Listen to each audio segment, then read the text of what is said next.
सहाबा के दीवाने हाथ चुक के बोले सुभान अल्लाह।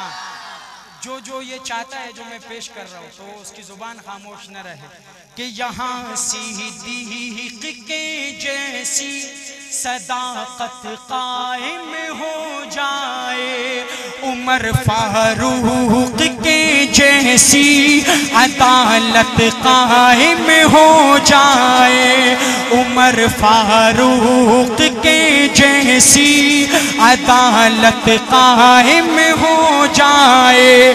सहाबा के अगर नक्शे कदम पर हम चले तो फिर हमारी पूरी दुनिया में हुकूमत कायम हो जाए। सुभान अल्लाह।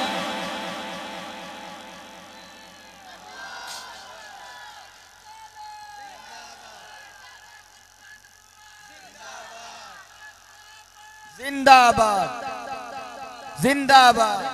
और कभी अबू बकर कहता हूँ, कभी उस्मान कहता हूँ, कभी अबू बकर कहता हूँ, कभी करार कहता हूँ, उमर फारूक को मैं अदल की पहचान कहता हूँ। मुझे जो भी है कहना वो अलल ऐलान कहता हूँ,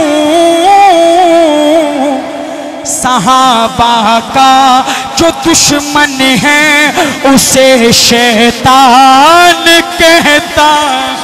नारे तकबीर।